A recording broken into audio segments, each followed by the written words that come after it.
This podcast episode is brought to you by Creative Safety Supply, leaders in visual safety, floor marking, label printing, and more.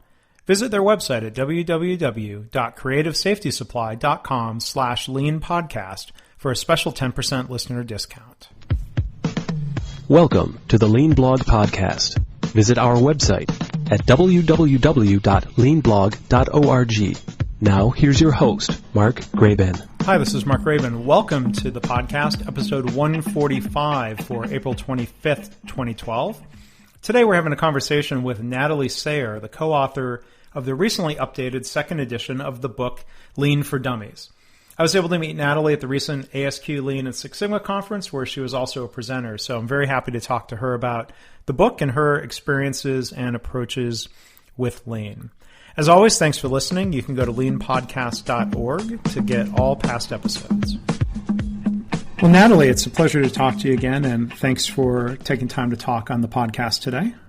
Oh, Mark, thanks. I'm very excited to be here. You know, I'm a super fan of your particular blog, and to be able to contribute in this way is very exciting.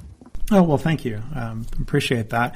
If you can start off, introduce yourself for the listeners and some of your background and history with Lean. I would be happy to. My name is Natalie Sayer, and I grew up in the automotive industry. So I pretty much started out with Lean before it was called Lean. I have a small consultancy in Arizona focusing on people, process, and culture, and have had the opportunity to write the book Lean for Dummies, which we'll get into in a few minutes. I was mentioning to you earlier when we were talking that my first assignment or my first job out of college, actually while I was still a student co-oping at General Motors, was in a department that had statistical methods, synchronous manufacturing, and value management. And those have all morphed into other names at this stage of the game. But I feel very fortunate because I was in a department of innovators and ahead of the curve, and really grew up with the mindset that has become known now as Lean or Lean thinking. And as part of that time at General Motors, you were able to spend some time. I was only able to go and visit as a tour guide, and I blogged about it. But you did spend some time at the now closed NUMMI facility, right? Yes, I had not long stays there, but I had the opportunity to do two tours there, learning about the concepts as they were carried out on the floor for a couple of different reasons. One, I was on General Motors' electric vehicle, the Impact, so in the early 90s, and we were really doing a lot of design for manufacturability and using what we saw at NUMMI to try to influence how that vehicle was going to be made. So it was exciting to be looking at the concepts on the floor, but from the perspective of the multidiscipline teams and how will we, essentially what's known as 3P, how will we implement and execute our product so that it is a productive product from the beginning instead of trying to fix it once the designs were already set. And then the other time is I was working in Mexico in the factories there, and we had the opportunity to start from scratch some facilities, some manufacturing facilities. So we were really, again, looking at gaining the knowledge from there of what is it we needed to do differently. How did we need to contemplate our environment, our culture of our organization as we were starting up a product from ground zero. We took an abandoned boot factory and transformed it into a state-of-the-art manufacturing facility. And now that you're doing the consulting work, are there certain industries that you specialize in, or where are you doing your work recently? Recently, I have been working in still large manufacturing industries, but I'm also working a little bit into lean construction. I'm starting to enter into that through a long-term a client of mine here in Arizona. Oh, great.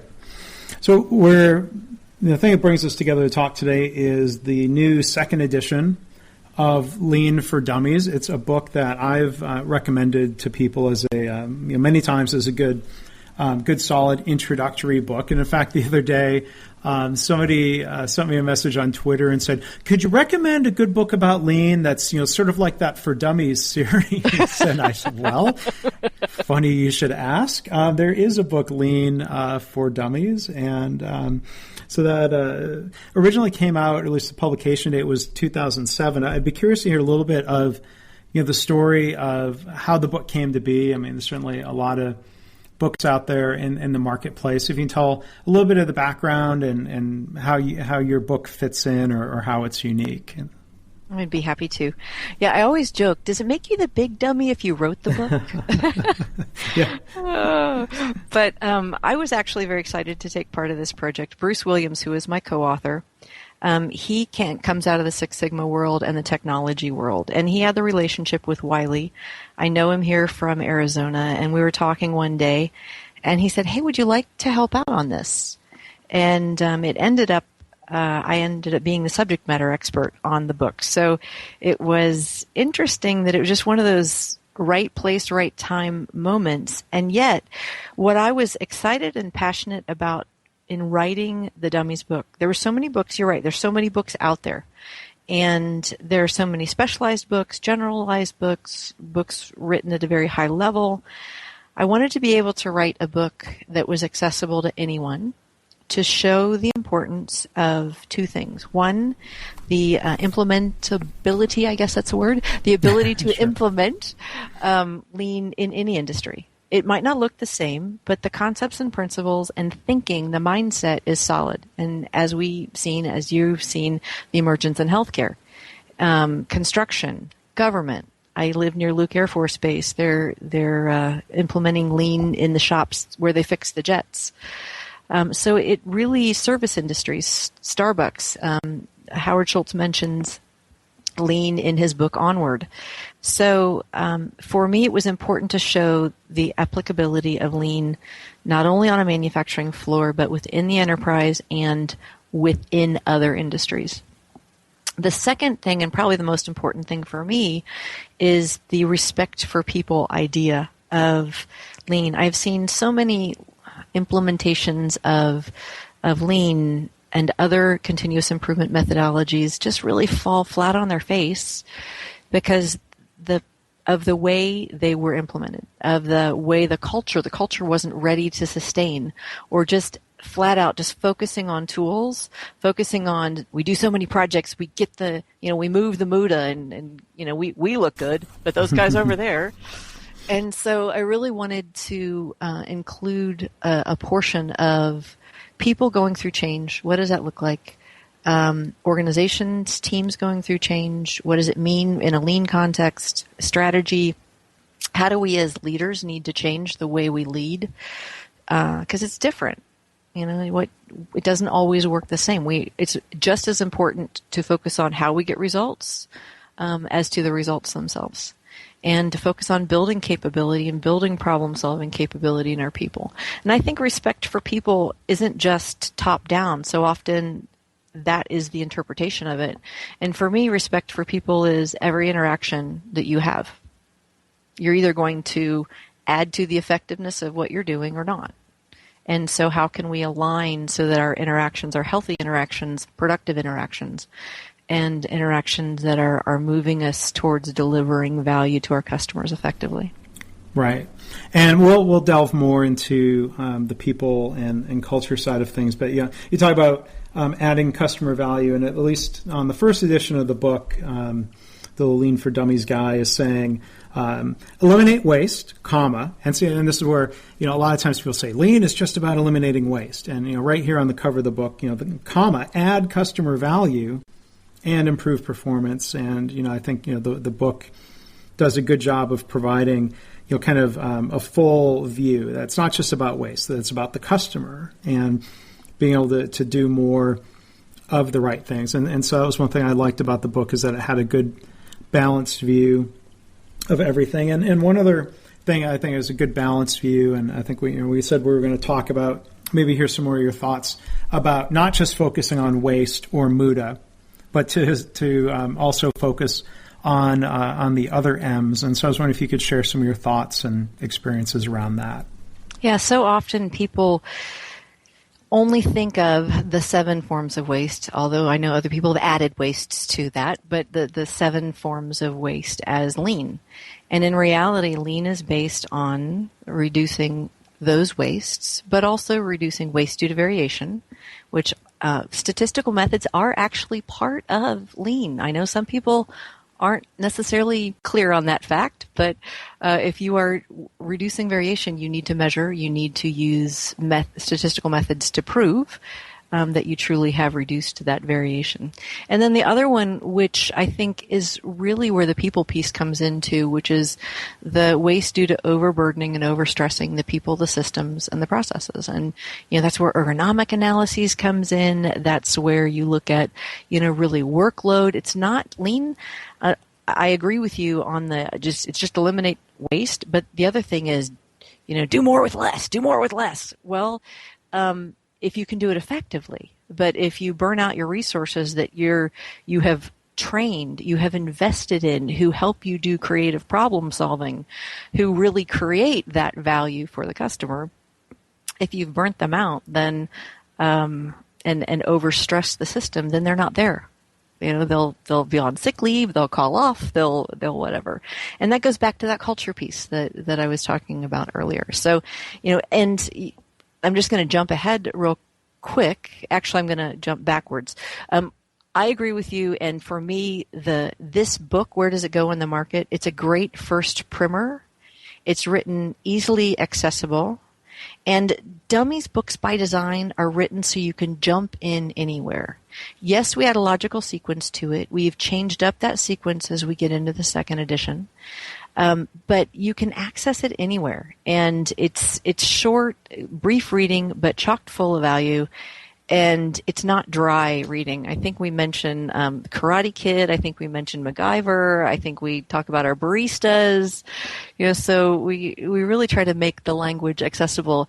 I received a note from someone the other day saying, "Yeah, I bought your book. I finally got it, and I was riding my recumbent bike, and an hour passed before I knew it." And so, if we get feedback we've gotten over and over is it's a great first primer, easy to read, and part of the book is where else to go for help. And it's only 400 pages. There are tomes written on, Kaizen that are just that long. So, is it a detailed how-to in-depth? No, but can you take action based on reading it? Absolutely. Mm-hmm. Right, and that's where I've recommended it to people. Like you said, is that first primer, a very practical view. There's a role and a place for more academic treatments of lean, but I think there's a good practicality, and like you were saying, you can make lean fun. I mean, it's all kind of in the attitude and how you approach things. So one other thing I wanted to ask about, and I can't resist, we talk about not overburdening people, and I think a lot of that comes back to having respect for people. Including our employees, and respect for not giving people more than they can do or than that they can physically or mentally handle. I do have to ask if anyone has given you grief, or I think when I first blogged about the book, I wrote, I didn't want to like the book because of the whole Dummies thing in the context of lean. There's the famous Toyota story about changing what we would now maybe call poke-yoke or mistake-proofing, error-proofing. Was originally called, kind of more like, fool-proofing, dummy-proofing, and, I hear you. And, there's people, I'm trying to get the book translated into other languages. And so Dummies as a brand means for the uninitiated. It's for people who are curious about a topic, who don't know anything about a topic or know a little bit but want to know more. It's not for somebody that's stupid. Right. And I think that's number one, it's a subtle message, particularly when there's other books out there that I think there's an Idiot's Guide series or something. And on principle, I wouldn't write a book even if they invited to me in that series, because I think it is not respectful. Well, it almost sounds like well, you asked the chief dummy, if you say an idiot's guide, it makes you wonder if an idiot wrote it. Or back to that again. But yeah, I mean, Lean for Dummies has a pizzazz that Lean for the as of yet uninitiated doesn't have quite the same. Exactly, right? The funny thing is except for French, they don't translate the word dummies. So in Spanish, it's Lean para Dummies. In Dutch, because our first and second editions both are going to be in Dutch, it's Lean voor Dummies. So it's one of those kind of, I say it's kind of like radar or scuba. It means something, but yeah. Well, I mean, we use the word kaizen, even though it's a Japanese word, and so maybe other languages pick up an English idiom here and there. But I did give the book a fair shot, and I was, like I said, I was pleased with what I read. Once I got past my cringing, my having it drummed into my head that we don't call people dummies or fools or. Well, that's actually one of the notes that I have in here, Mark. It's one of the tips and one of the warnings in several different places. Yeah. About the whole air proofing and the importance of the language and things like that, and the respect for people. So that's very much a mantra. I'm tempted to ask, did you have to read it with a brown paper cover over it so that to get beyond the dummies thing? I think I read it at home, so I wasn't too concerned about. People here know I can be a dummy at times. But let's delve a little bit more. We talked for a couple of minutes before wrapping up. Back to respect for people, and we're in agreement that the culture piece of this is so critical. It's hard to overstate how important that is. So if you have some thoughts on maybe some ways that the culture piece from your experiences and what you've seen, some things that are maybe less well appreciated with people that are, especially maybe those that are really new to Lean. What are the couple of key kind of culture elements that are things that people must understand even from the get-go? I think one of the most important things is that ultimately you need to engage the people. And so everybody talks about that. How do you engage people? Well, one of the ways for me is using questions and the powerful use of open-ended questions. What questions? Why questions? Not so much. I know we do use the 5 whys, but when you go up to somebody and say, why did you do that? That is not necessarily the most engaging way. People tend to get defensive on those types of things. So it's understanding where your culture, what is really happening. The other thing is it's important to go to Gemba. So that would be to go actually to the place where things happen. You, particularly as a leader, I'm going to speak from a leadership standpoint, but go to where the action's happening.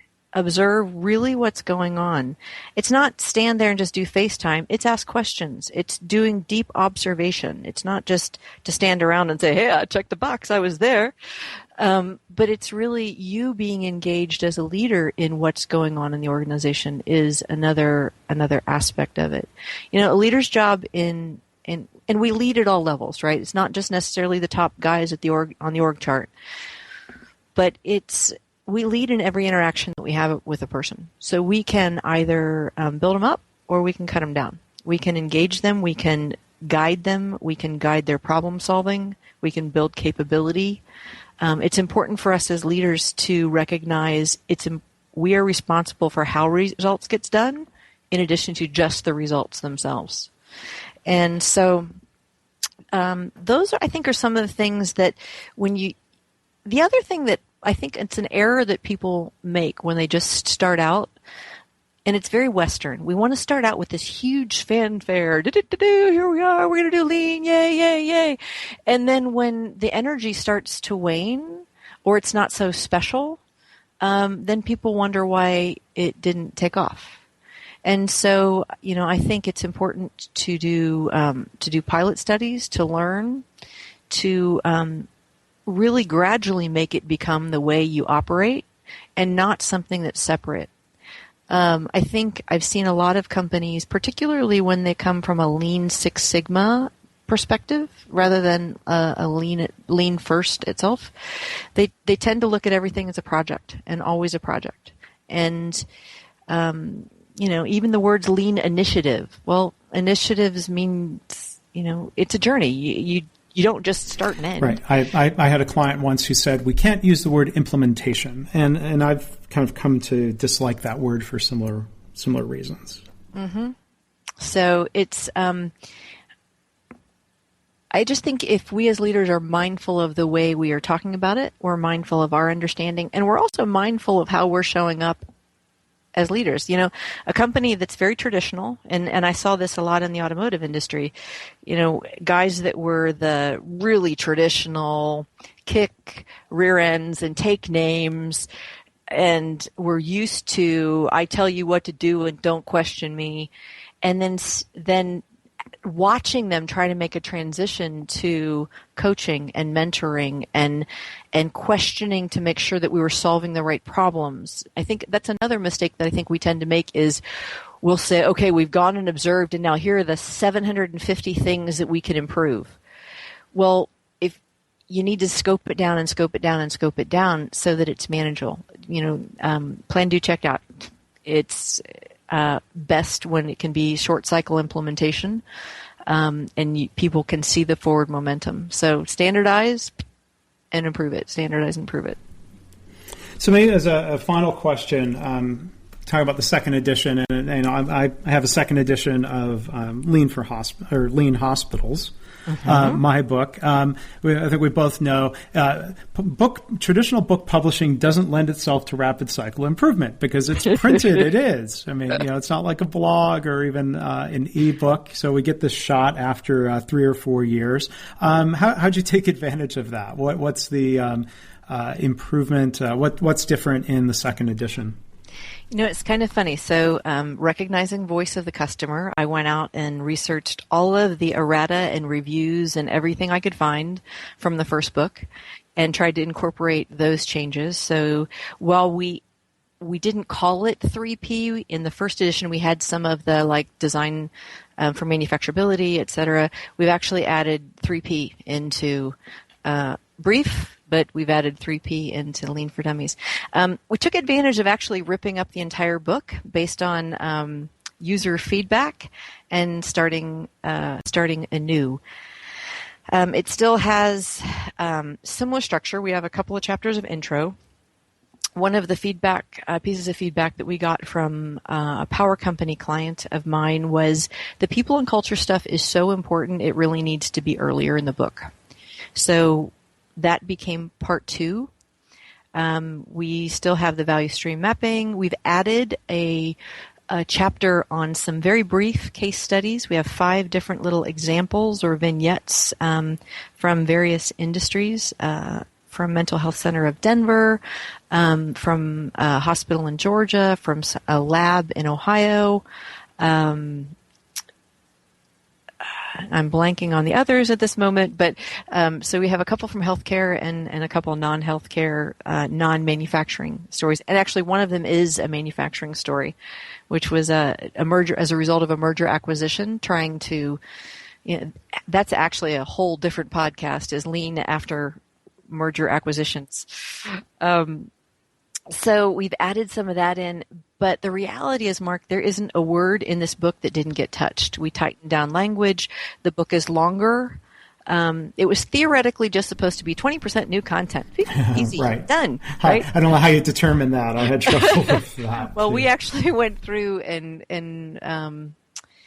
we actually had a tracking and measurement system to make sure that we were doing that. But we updated things, some tools. We've added a couple of tools in, but not a lot.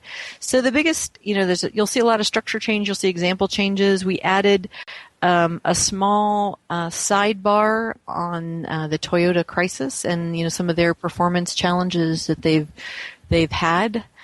Because when all that was going down, there was questioning: does the stuff even work? Which, of course, we know it does. And ironically, what Toyota did was go back to their roots. And one of the things that they realized is they hadn't been integrating the new people. They expanded and grown so fast that they didn't really take time to inculcate people in the Toyota way, their culture, and what makes them great. So, but I'm excited about it. We actually, and Dummies Man is not on the cover. We have a compass pointing to north with success over it. So, I think offline I'll tell you the story about that. Good.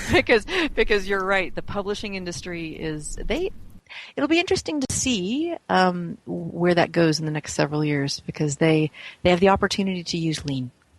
That's a whole different podcast, or like you said, maybe we'll just talk offline and we'll just tease the listeners here. You're not going to hear what we may talk about privately. But Natalie, congratulations to you and Bruce Williams, your co-author on the second edition of Lean for Dummies, available now, and I hope people will go and check that out. So it was Thanks. Great talking to you, and again, congratulations on completing the PDSA cycle. And Mark, I would like to thank you just for all that you do. We actually have recognized you in the book from our own volition, because what you do to promote lean is fantastic. Well, thank you. I'm glad you I was afraid you were going to say there's a new chapter on Look Out for These Dummies. So I appreciate that. And again, thanks for taking time to talk today. You're welcome. Thanks for listening. This has been the Lean Blog Podcast. For lean news and commentary updated daily, visit www.leanblog.org. If you have any questions or comments about this podcast, email Mark at leanpodcast@gmail.com.